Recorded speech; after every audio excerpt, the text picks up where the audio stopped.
Hi, I'm Tony Soares. I'm gonna show you how to make a small pot, kind of like this one, the way my grandma taught me when I was a kid. And you start with a ball of clay. This is some clay from down by the Salton Sea area. And I just start with a nice ball. Start pinching with my thumb. I get 2 thumbs in there. I'm gonna feel for my fingers on the other side, kind of making it fairly thin, about 1/4 of an inch thin or thick. Bringing all the weight of the pot up so it's thick up here, thin down at the bottom. And then I'm going to start from the outside and start pinching up. I want to bring all the weight upward.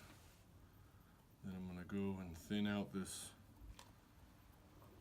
waistline area here in the pot and reshape the bottom a little bit. It's going to be full of fingerprints and marks, but I'll come back later on and show you how to straighten that out.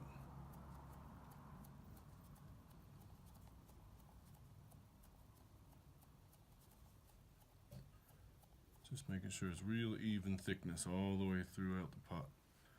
And I'll start to bring the rest of it up and inward.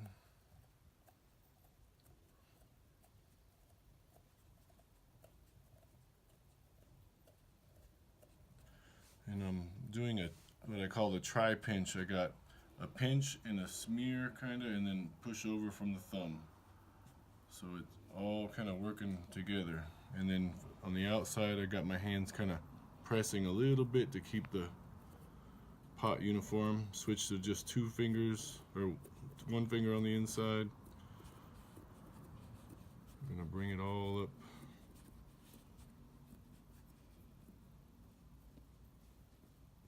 And I'll come back and scrape this up in a little bit.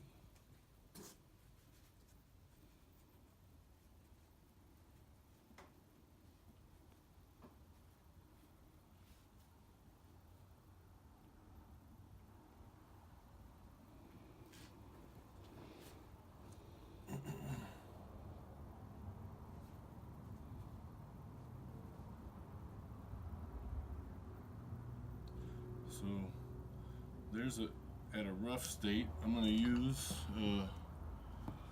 one of 2 tools here that I have. I have a hacksaw blade that's been broken and ground, so it's got the toothy side on one side, smooth on the other. If you're a youngster, maybe you want to use a popsicle stick. It works about the same. Back in the olden days they didn't use hacksaw blades, but it's one of the best tools there is. I'm going to just use it to cut the lip off real quick. And it's not sharp, it's just a little bit of water lets the tool cut. Clean that off. And you can make smaller pots or a little bit bigger pots this way. Works pretty good.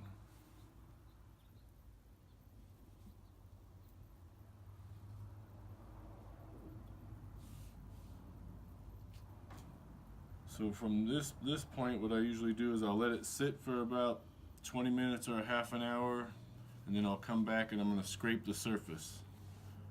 We'll show you that in a little bit. Alright, I'm going to show you a little bit on how to clean up the lip here. I just have a corn stick or a shish kebab stick, and if you wanted to make a really small neck on there, kind of elegant looking, you want to just lightly pinch it up there and then kind of twirl it around. Clean up the neck. And if your clay is really nice, you can sand these things down. Make them super nice and clean looking. This is the tool, the hacksaw. This is how it works. So the pot's kind of leather hard now.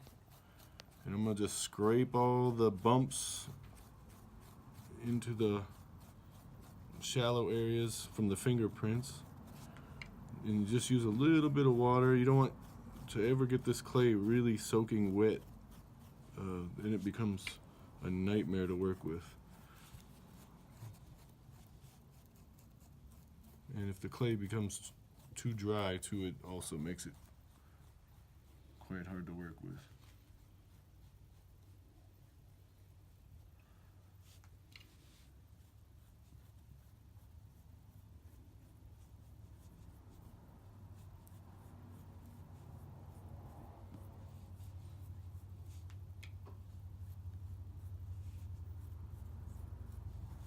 This takes a little while to get all the bumps out of it.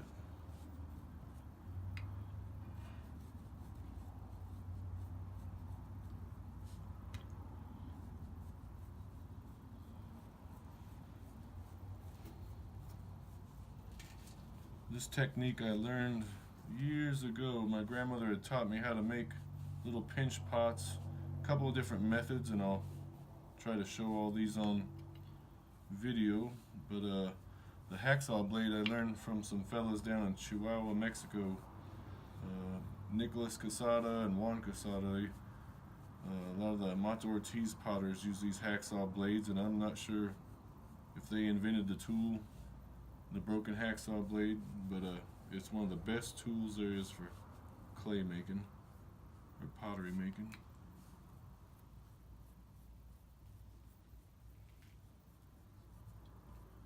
I like the coarser teeth on them. We have a really fine tooth one too, which is a little too fine for me. So once you get it all roughed up, you can see it's not soaking wet. It's just enough to catch the surface. Then you start smoothing it out with the smooth side of the hacksaw blade.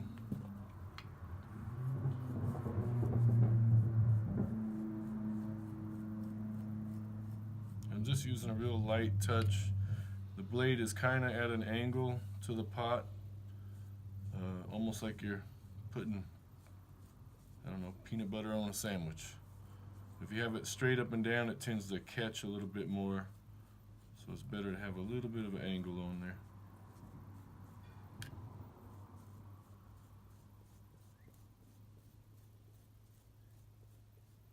I'm just holding this pot real lightly.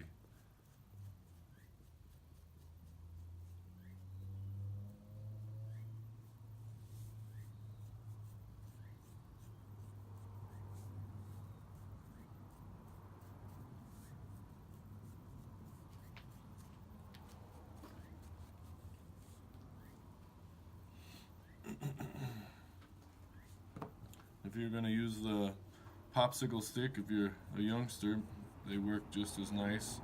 Actually, for smoothing out, they're probably almost better because they don't have as much drag on the surface. Then I'll come in with water on my fingers.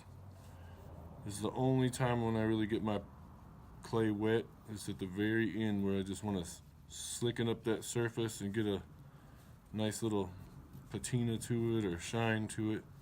Get the real fine clay particles, bring them up to the surface, and knock down a little bit of the marks from the saw blade or the popsicle stick. You could use a piece of bone. There's many different tools out there, and then I just kind of lightly shape everything the way I want it.